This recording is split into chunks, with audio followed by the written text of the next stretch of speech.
Welcome, everyone. I think we'll get going here. We're expecting quite a few participants in today's webinar, so we'll have folks joining us as we get underway. I'd like to welcome you all.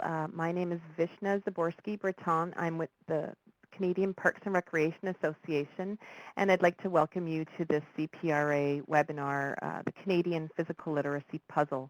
There's been, as I mentioned, a tremendous amount in today's topic. So we should have a full house.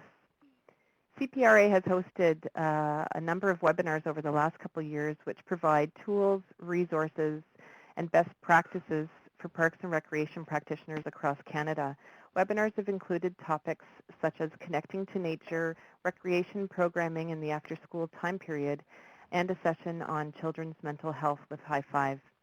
For a full listing of past webinars and to learn about upcoming presentations, please stay tuned to the CPRA website at www.cpra.ca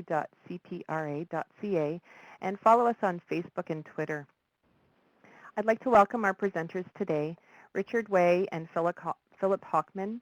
Richard is the interim CEO of the Canadian Sport for Life, and Philip is a former member of the CPRA Board of Directors. He represented Recreation Nova Scotia for many years, and he's a current member of the CS4L Community Connections team. Richard and Flip joined us for a webinar a couple years ago on building enhanced collaboration between recreation and sport, and CPRA is very pleased that they could join us again today. We have a very comprehensive deck today on physical literacy and the great work that CS4L is doing in this area. Just a couple of housekeeping items. During today's presentation, there will be opportunities for you to participate in the discussion through polls that will pop up on your screen or in the chat box to the right of your screen. Following today's presentation, we'll have a chance to answer a few evaluation questions, and if there's time, we'll have a Q&A session in the chat box as well. I'd like to thank the Leisure Information Network for providing us with the technical support for today's webinar, and should we need any assistance, Jennifer Pelche is on the call with us. And at this time, I'd like to turn things over to Philip and Richard. Hi, thanks very much. And I want to thank CPRA and Lynn. Thank you, Vishna and Jennifer, for setting everything up today. For today's webinar, we're going to be moving fast, covering many items. We're not going to go very deep into those items. For questions, please use your text box, and either Flip and I will be responding. Also, I see a lot of really great people online who are doing really good work around physical literacy, so please contribute in the text box to share what you're doing or websites that are informative and linked to the topic that is being presented. As Jennifer said, we will be taking a poll, so there'll be many questions, and since we're moving very quickly from slide to slide, you'll have to click quickly to share your responses. And so the goal of this webinar is really to increase awareness of the multiple actions that are being undertaken in Canada. However, I'm sure that I will miss things, so again, please add those things that I'm missing into the text box. It's not so much of an educational webinar as really just an awareness webinar. So without further ado, away we go.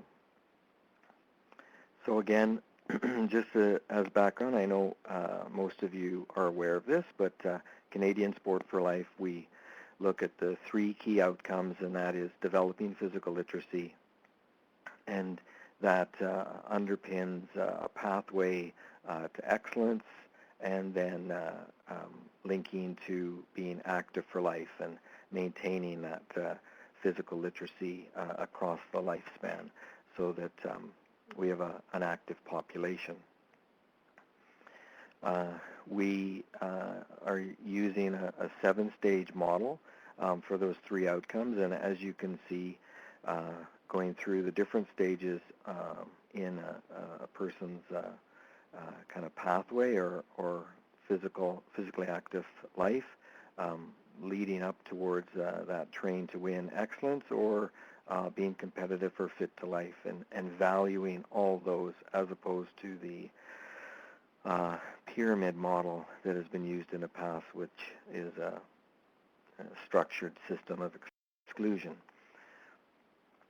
When we talk about physical literacy in its simplest form, is physical literacy is the ability, desire, and confidence to be active for life. And so we'll revisit this a little bit, but that's a very basic explanation of physical literacy. We also would look at movement is the child's first language. So we believe that this is the first thing a child does, and but it needs to be nurtured over time in appropriate ways. We also recognize that we have a very diverse nation with many jurisdictions, cultures, and language, and so when we're developing resources and tools, we need to be, one, culturally sensitive, as well as recognize the differences in jurisdictions. And I see that actually on the webinar today, we do have people from that smell the West Coast air out here in Victoria all the way to Newfoundland, where I'm sure that, well, it's a little early to be seeing icebergs, but we do have a very diverse country, so we recognize that in the resource development. When we look about enhancing or being a catalyst for physical literacy within Canada, we look at it from a perspective of there's 4 key sectors, and that would be recreation, sport, education, and health, and that those 4 sectors collaborating to enhance physical literacy is the optimal situation as opposed to operating independently. One of our sayings is that it takes a village to raise a physically literate child, and that village, of course, is led by recreation, sport, health, and education. We also see that, and this would be specific to people that are on the line, that in terms of engaging in enhancing physical literacy of Canadian children, or the lifelong physical literacy of people, that each of you or your organizations can engage in different things at different times. So whether it's awareness, education, training, resources and tools, engagement, policy, or research, that each of you may want to enter this circle in different places and different different positions.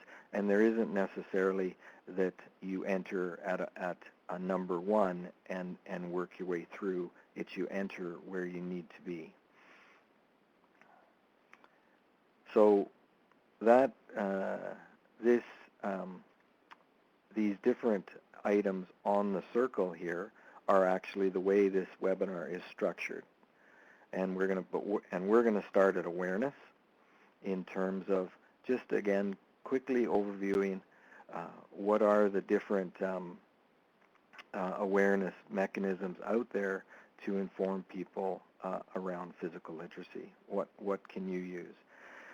And again, we look at it from that organized sport, that pathway to podium performances, the sport and school sport, physical education, the after-school setting, recreation, and lifelong participation with health and wellness at the center of it all. So when we talk about physical literacy information, we have a website, as Flip has put in, www.physicalliteracy.ca, and on that website, you'll find things like the physical literacy assessment for youth, which we'll talk a little bit about later, physical literacy injury prevention. So there's a very good movement preparation resource that's on that tool or on that website that if we have a lot of coaches using those tools, we can maybe reduce the number of ACL injuries. That's what our research is starting to show. There's community connections where there's a host of resources on that website. So this again is a resource that this website has a lot of resources in it. There's also the Active for Life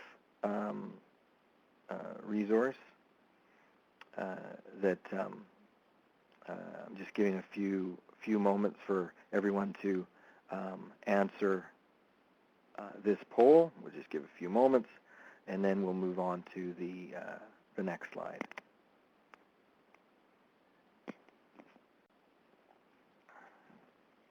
So we can see it's about 50-50 in terms of being on the physicalliteracy.ca in the last month. So again, it's a resource to be on or to go on because there's lots of different bits of information there. Then there's the Active for Life website, and again we'll run a poll in terms of whether you've been on this site, and it has a lot of information that is targeted for the parents. So again, if you're in an organization where you want to raise the education of your parents, and those parents are consumers of your programs, this is a great website to use and to send information out to your parents for them to have a better understanding of the value of signing into your programs, whether they be in an education or recreation setting or sports setting, of course. So we've got about a 60-40 on activeforlife.ca. Thank you for responding. When we also have the social marketing of Participation, who are out there in terms of trying to increase the awareness of Canadians that play is important. If we can get that poll up, then we can see how many of you have been engaged around Participation. In this case, you'll also, depending on the jurisdiction you're in, there's a variety of ads that are on television, and there's been an initiative in British Columbia where there's some very, very good ads in terms of taking away the space from kids to be able to play. So in terms of being on Participation, it looks like a 40-60 in terms of yes. So there are these tools for your organizations to use to increase the awareness of your clients or around participation. In some jurisdictions, provincial jurisdictions, there are specific websites, as in Saskatchewan here, where they have Growing Young Movers, and then there's also Sask in Motion, there's Manitoba in Motion. So there's a variety of other websites that are encouraging physical activity, and in the case of Saskatchewan, it's very specific to working together to inspire children and youth towards physical literacy. So these awareness tools are out there for you to use. And then moving on to education and training, a little bit of research. And before I do that, you can see in the chat box, again, if you have any other websites that you think would be great to share with the group, please do. And as you can see, that Flip is putting in the links to those websites so that you can easily access them in the future. Around education and training, for physical literacy, we have Canadian Sport for Life community workshops. One is becoming a Canadian Sport for Life community, and that's where we go in and facilitate communities coming together. And often we're in a situation in communities where in a Canadian Sport for Life workshop, people from education, health, sport, and recreation will be introducing themselves, having never met each other within a community, because there's been no kind of thread across those four sectors that has allowed for discussion amongst those four sectors. And so one of the exciting things is when we see this occur with everyone in those four sectors wanting to talk and discuss how they can contribute to developing physical literacy within their community.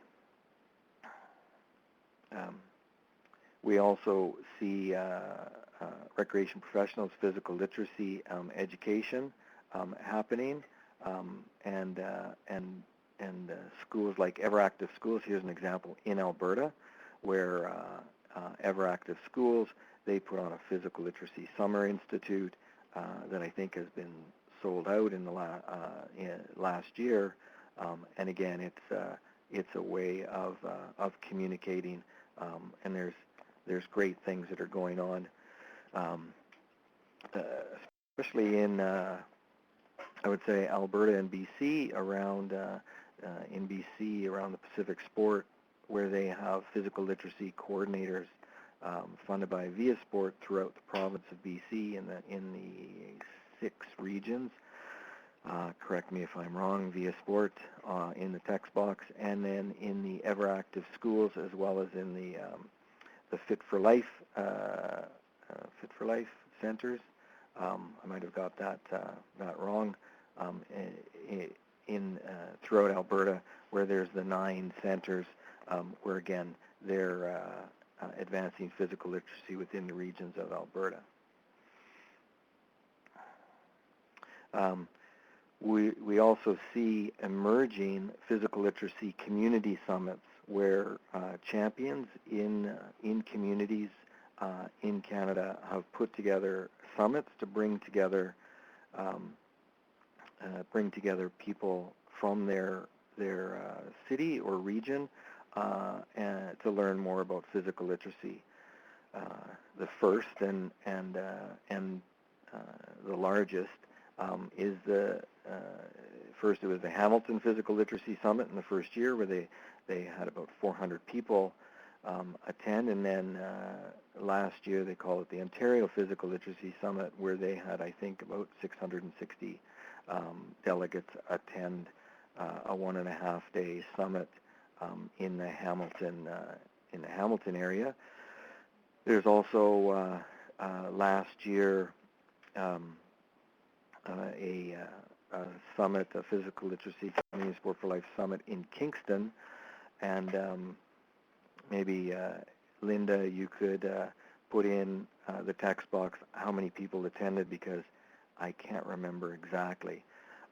We see there was also a New Brunswick Physical Literacy Summit, and I know that there's one planned for November in Nova Scotia. So we see where different communities across Canada, the champions within those communities are stepping up and organizing educational opportunities for people within their community. Richard, if I may, in New Brunswick we had about 100 participants, and I know there's also, I think, a summit scheduled, physical literacy summit scheduled for Winnipeg. I think it's in March of this year. In March, and that's correct. That's correct. Titled Physical Literacy, the Gateway to Physical Activity. And I think they're planning for about 250, 300 people, because we're sending resources out to them. Any other ones that you can think of, Flip? Those are the only ones that I know that are scheduled, with specific dates as of now. Okay, great. And Flip, yeah, thanks for jumping in. No problem. And so yes, we also see within the Canadian Sport for Life Summit, we'll have physical literacy streams and community streams. And one of the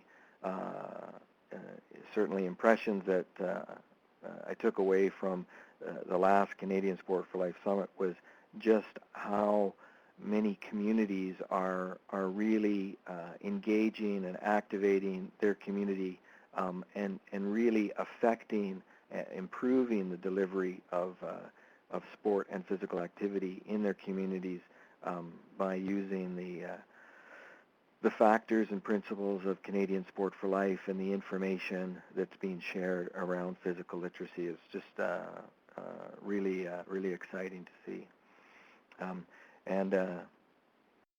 Great to see that we have some text box action in terms of Burlington's planning one, and Niagara is doing something in February as well. So keep sharing on the Dropbox. That's fantastic. So yes, the National Summit. This was for last year, and next year it'll be the same weekend in Gatineau. We have about 500 people that come in a real full program of great presenters in the National Summit. So we look forward to any of you online being able to attend that. It's offered on an annual basis, and always has physical literacy and community workshops embedded. Yes, of course, Ron, there is your Kamloops session that's coming up this weekend. Dr. Dean Creelers and Drew Mitchell, who's the Director of Physical Literacy with the Canadian Sport for Life, are on the road right now presenting in, I think it's maybe Langley and Maple Ridge today and Surrey tomorrow, and then we'll be heading up to Kamloops for a big summit this weekend. So this is great to see that basically it's being done within the community and connecting and activating communities. We also have a big international physical literacy conference that's scheduled for June 13th to 16th in Vancouver. For those of you who are fans of the Canadian women's soccer team, they won't be playing at that time in Vancouver. However, there will be games on the 12th and on the 16th in Vancouver. So we hope that many of you can make it down. The registration is open. However, the information on the different speakers is not up there yet. It will be up there soon, and I can assure you that there's going to be a great lineup of people in that conference. And so I encourage, if you can make it, to make it. And if you're coming from out of town, I would book your hotel rooms at the Wall Center as soon as possible, because there's a lot of pressure on rooms. Apparently, just before our conference, there's a conference in Vancouver of dermatologists, 15,000 dermatologists. So if you want to come a little early and work on your complexion, you can probably do that too. So great to see that there's a lot of people who are maybe or coming to the conference. So when we move to resources and tools, there's a lot of different resources and tools that are being developed throughout the different organizations. But first I'll start with quality sport programs. One of the things that we've been doing over the past decade has been working with the national sport organizations to ensure that they're they're offering quality programming at the different stages of development.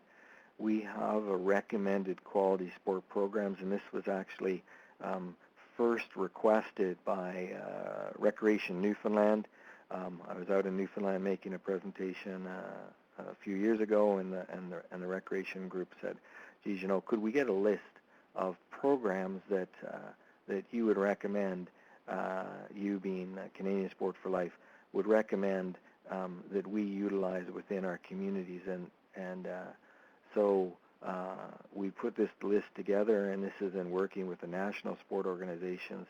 These are the programs that we see that are consistent with Canadian Sport for Life factors and principles.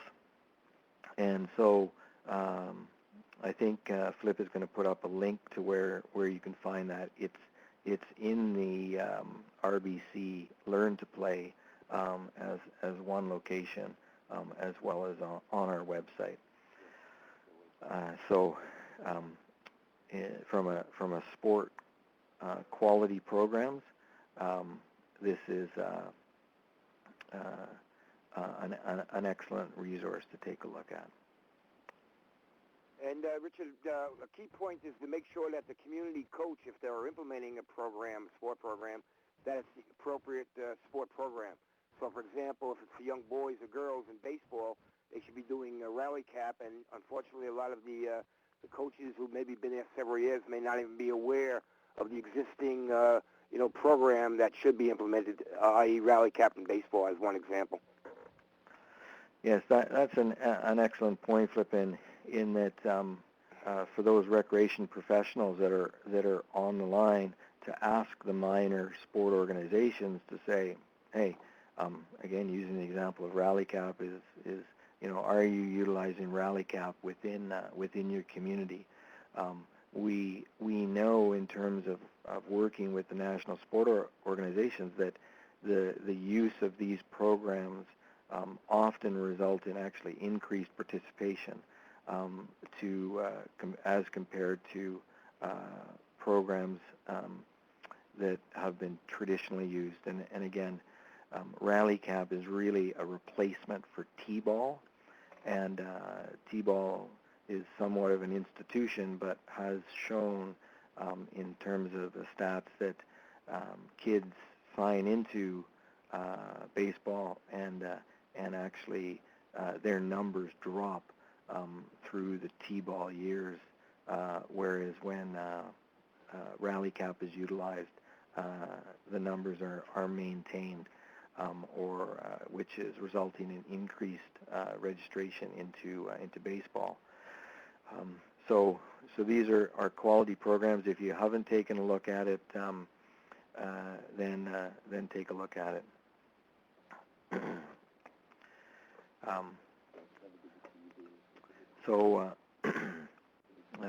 I see a question of Trevor there, and Philip will respond. There's a number of you online that haven't seen that list, and I would encourage you to go and take a look at that list, and then link to the programs that of the sports you may be interested in. I'm not going to get into any detail here, but we also have a lot of work being done around physical literacy and using circus training to develop physical literacy. And of course, there's circus schools around Canada and around the world, and our leading people are doing a lot of work with Cirque du Soleil, both in development of skills as well as prevention of injuries by ensuring that their complete repertoire of being physically literate. Looks like only half a slide has come up here, so I'm going to just click ahead, and maybe the other half will come. There we go. Here we go. High Five is another organization, a partner organization of Canadian Sport for Life, and High Five, of course, is a quality assurance program that all of you that would be within the recreation sector would be very familiar with, and High Five is embedding the foundations of long-term participant development, long-term athlete development, and physical literacy into their resources. So another great organization with great resources to assist in delivering quality programs. When we talk about inclusion and developing physical literacy in a wide range of children who have a variety of abilities, excuse me, we're working right now with the Canadian Paralympic Committee in developing a physical literacy assessment for para kids, and so that's on the horizon. Nothing available for your use yet, but this is to just have you be aware that that is in development. Also in development is Aboriginal Sport for Life, where we're working with the Aboriginal community across Canada and partnered with the Aboriginal Sports Circle in developing a couple of resources. One, Aboriginal long-term participant development, as well as Aboriginal Sport for Life. And so the Aboriginal community are informing us on how to make the Canadian Sport for Life materials culturally relevant, and our intent there is to create some sessions, workshops where we can have the Aboriginal community working in communities to improve the quality of sport using Canadian Sport for Life and physical literacy.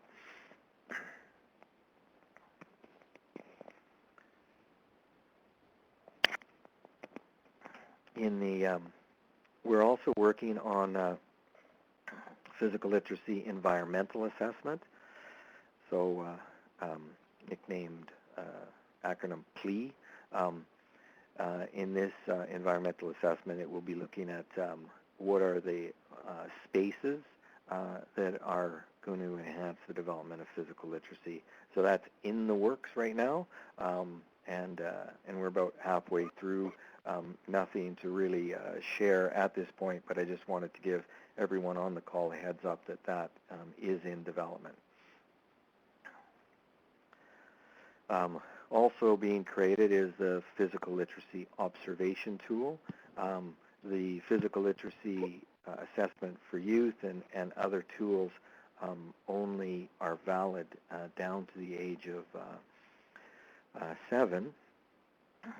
So we've been working, it's led by the university, Mount Royal University in Calgary, where they've been working on an observation tool that will really be targeted at early childhood education settings, where the early childhood educators can use this tool to observe kids and then be able to make interventions to assist kids in developing physical literacy.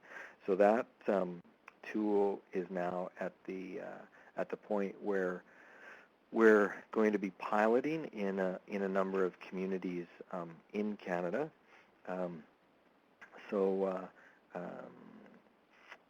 I know that we're looking at Windsor to do a pilot. I think Red Deer and Calgary are doing pilots. So there's a number of communities where we're just piloting this tool to then ensure that it's valid and a tool that it can be scaled out across Canada.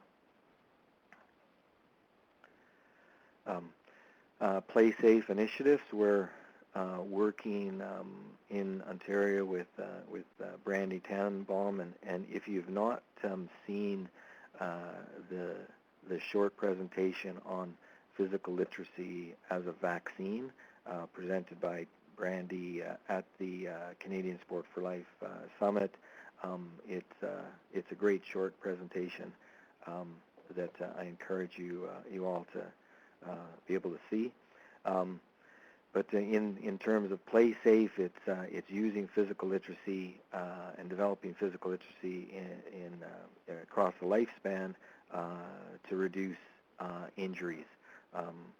The numbers around the cost of hip injuries due to falls in an aging population in Canada are absolutely astronomical, and so play safe and are looking at how do they utilize physical literacy to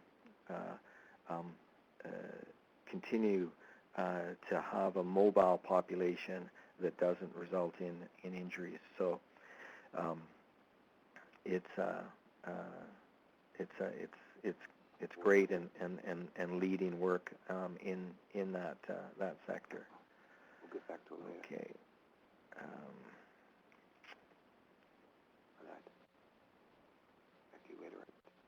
So I've actually lost my arrows to advance the slides at the bottom of my. Hi, Richard. Yes. Hi, just give me one moment. I'm just having a little bit of a issue with the connection on my end. So we're just going to take one moment, and then I'll do that for you.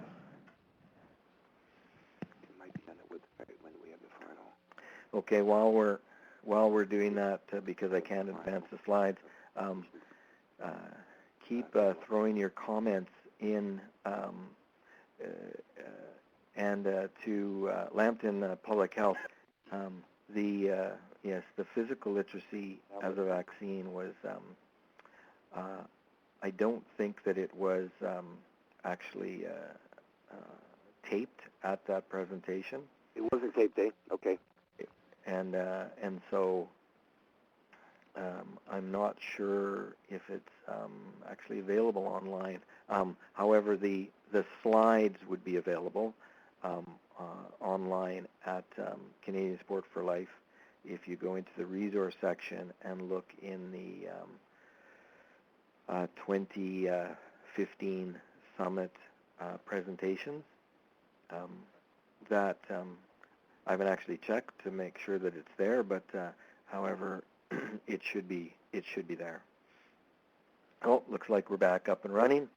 I've got my arrow back. So then, as we continue and talk about engagement, national, provincial, regional, local,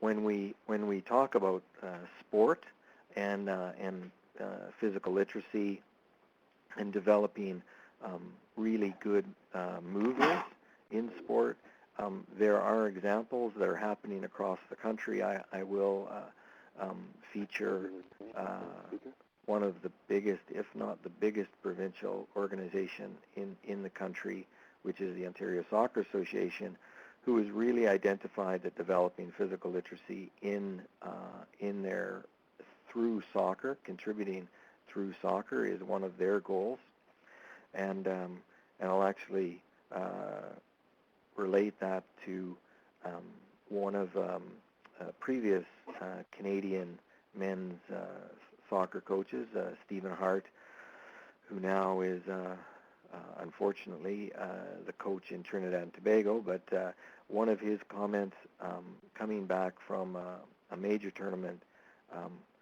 when I asked him how can Canadian soccer improve, and one of his comments was that we need to have a more physically literate athlete, because our athleticism of our top athletes, our top players, do not match the athleticism of some of the countries that we're competing with. And so part and parcel of that recognition within soccer has been that the Ontario Soccer Association has recognized that to embed within their training the development of physical literacy and the participation in other activities, which is an evolution of thinking for sports. So we see that happening in multiple sport settings, which is an evolution. And now we move to communities. We are fortunate to get a grant from the McConnell Family Foundation where we could develop, do some work with 9 communities across Canada. And those communities have been really lead. When I referred earlier on the www.physicalliteracy.ca in the Community Connections section, in that section we have a lot of materials that have emerged from this McConnell 9 project, and those materials are specifically developed by communities for communities. So, and then that McConnell 9 has then connected to physical literacy in communities and work with RBC, which is now funding almost up to $1 million a year in grants, which has been matched by the Public Health Agency of Canada. So they're now, Flip, I think it's 28 community grants were issued the past year, and we're hoping to have as many, if not more, in the in 2015. And by the way, the applications will be going online in early March. So again, if you go to the RBC site that we just posted, you'll be able to see download the application for financial assistance. And again, there are 2 types of grants. There's one called the Community Program Grant, which is up to $25,000, although they've just changed the name to Leadership Grant, and then the Program Grant, which is up to $10,000. They just changed the name to the Community Grant. But anyway, there are 2 types of grants: the $25,000 grant maximum, and then the $10,000 grant maximum for a specific program, as opposed to a community development process. So we can see that many of you know about this grant program, which is great, and we encourage you to make application. What Canadian Sport for Life has in our Community Connections group is we've developed mentors that are working with communities across Canada. Flip is one of the mentors, and those mentors are available. Really, I don't want to inundate their time, but if you if you want to connect with Canadian Sport for Life, connect with Flip and others to get advice in terms of making your application. We're available to help as we move forward, because there will be a similar amount of grants being available in this coming year, and one of the philosophies that we have is that because there's tremendous work being done in the community, is that Canadian Sport for Life is an aggregator of those best practices and a share to share those best practices out to other communities. I'm not sure how many of you online would have signed up for the Canadian Sport for Life Community Connections email, but in the e-news. But in that Community Connections e-news, community is featured each time, identifying the different programs that they're working on. So if you go into the archives of those e-newses, which usually have about 3 or 4 articles, they're not extensive, you can see what other communities are doing, and when your community is doing something that is along that lines, then there's the ability to make connections with other communities, so that we don't continually invent wheels, but we're more efficient in our development. We see physical literacy education initiatives happening across Canada. We see it. We see physical literacy being embedded into the provincial curriculums. The PHE Canada conference that's in Banff This coming April, May is its theme is physical literacy.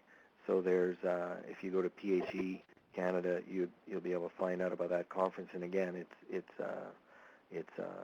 physical literacy. It's in Banff, and there'll be lots of great information at that conference. So we see physical literacy being advanced in the education, in the area of education, and there's also a resource at PHE Canada, so you can you see that Philip's put in the link, or you Google PHE Canada physical literacy, and you'll end up here with information. We also see health units in Canada. As an example, the Windsor-Essex County Health Unit has put together a resource called Flourish, and it's a physical literacy resource for early childhood educators in Windsor-Essex County. So it's exciting to see how health is recognizing that physical literacy can be a positive impact in developing the health within a community, and now health is informing the population around movement and becoming really a partner within the community around ensuring that children's fundamental movement skills are developed along with their desire and confidence to be physically active. So we see some early work being done in. We particularly see this in Ontario around health engaging in this area. If anyone online knows of examples in other jurisdictions in Canada, please put them in the text box. So just trying to, there we go. Another area is when we talk about charting tools, assessment, and population surveillance. One of the great opportunities that we have around physical literacy is to change the dynamic of what we do within the sport and recreation fields. What I see, and this is a very general comment, but generally we see within the education system, because in the education system that everybody goes to school, we see the metrics around education being how much have children learned. Are they better in math? What are their scores in reading and writing, etc. However, in the recreation and sport area, a lot of times we see the metrics are around participation numbers, not necessarily the quality of the experience and the development that's going on. Rather, the metrics are how many people showed up. So it's just a bit of a difference between education and recreation and sport, where it's about the impact on the child versus whether the child showed up. Again, that's a broad generalization, and what we see the opportunity around charting and these tools that are being developed that we're just going to go through now. We see the opportunity to be able to assess the development of physical literacy, allowing us to identify where we need to make interventions.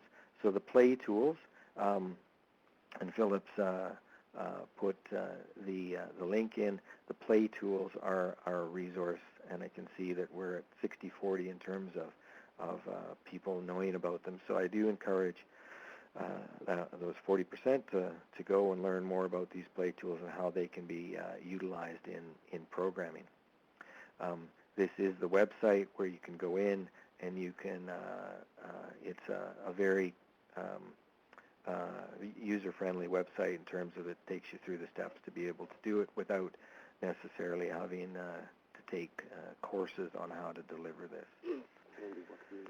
So those are the play tools. In the education area, so for physical educators or even generalists within the school system, there are the play tools. Those are developed by PHE Canada, and they're available online for those educators. There's also the Canadian Assessment of Physical Literacy, and it's a strong tool around population surveillance. Again, there is an online site around the CAPL, as it's called. So we see that there's emerging ways to chart physical literacy to be able to assess how children are advancing. In working with OFIA and the Ontario government, there is created the My Personal Best program, and as you can see, you can go into the school-based program or the out-of-school-based program. In the out-of-school-based program, you'll end up in the play tools, and there now is an ability to enter your scores online and then print a report for your group. The intention of the group, the intention of the play tools is not to create a ranking within a group, but rather information to an individual so that they can chart their progress, as well as being able to look at a group and to say, well, you know what, this group, when we put this group together, we can see that their, as an example, their upper body skills are object control skills are not so good. Their lower body object control skills are very good. So we're not doing those kids a favor if we go and say, hey, let's play soccer, because we're not developing a well-rounded physically literate child if we're playing soccer all the time and their lower body object control skills are very good. It's, okay, we need to change the programming of this after-school group or whatever group that we have to do some basketball, volleyball, or other upper body object control sports so that we can develop their physical literacy. So those tools are now available for you to utilize within your communities. So moving on to research, funding, and policy, we can see that there's 3 Canadian policy papers, Canadian Sport Policy, Recreation Framework, and Act of 2020, and physical literacy cuts across those 3, and hopefully as we go forward would be a connecting thread for those 3. Also, just awareness around that there is an International Physical Literacy Association. There's lots of discussions around refining and defining physical literacy, and there is an International Physical Literacy Association website. And basically, Canadian Sport for Life, we follow this definition or description by Margaret Whitehead, Dr. Margaret Whitehead in 2014, and you can see within that there are essentially 5 components, and that's being the motivation, confidence, physical competence, as well as the knowledge and the valuing of physical activity, and so those underpin the work that we're doing. And again, simplified back to ability, desire, and confidence to be active for life. We're just as awareness, we're working with the United States.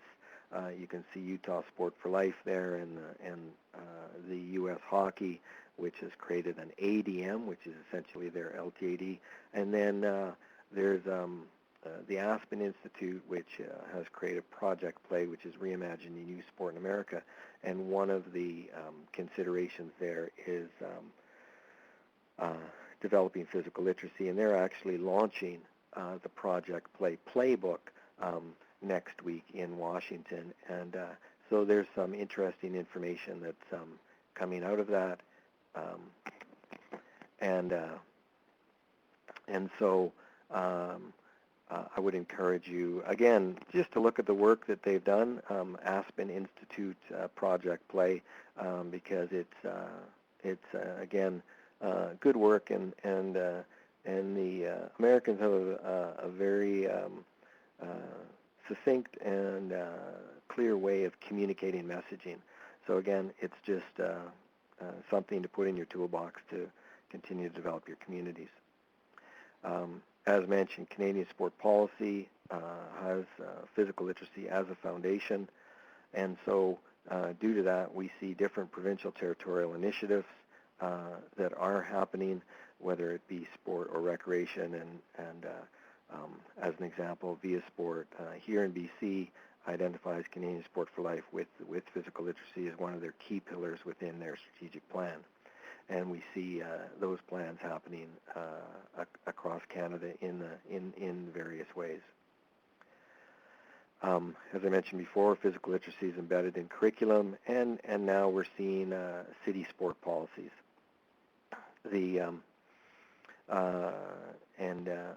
I know a number of you online have city sport policies, and it looks like Flip is disconnected, so he has a number of links to city sport policies, but I certainly know of the Vancouver Sport for Life citywide framework, City of Vancouver, City of Richmond, City of Winnipeg have different sport policies that are based in Sport for Life and physical literacy, and so if you're in different locations across Canada, to use those as best practices are available to you. Thanks, Christine, for putting up the City Winnipeg. We also are doing research, so we're working with Brock University in a number of sites across Ontario where we're taking the physical literacy assessment for youth and doing more research in the different communities. We've been working with OFIA PHE and Ontario, where we have been in 286 sites in their after-school setting and doing research that is now more than 5,000 kids in Ontario, and those results are showing very positive results, and we're working to get those written up into articles submitted to journals, which then will allow all of you to be able to have basically published research behind you when you go to be a catalyst to implement developing physical literacy programs within your community. So we're just about done here. And then, of course, there's funding. We and communities across Canada are looking at different things like foundations, like consumers and corporations. The RBC partnered with Public Health Agency of Canada has been a great injection of funds into communities. We see Community Foundations of Canada and being looking to invest more around physical literacy.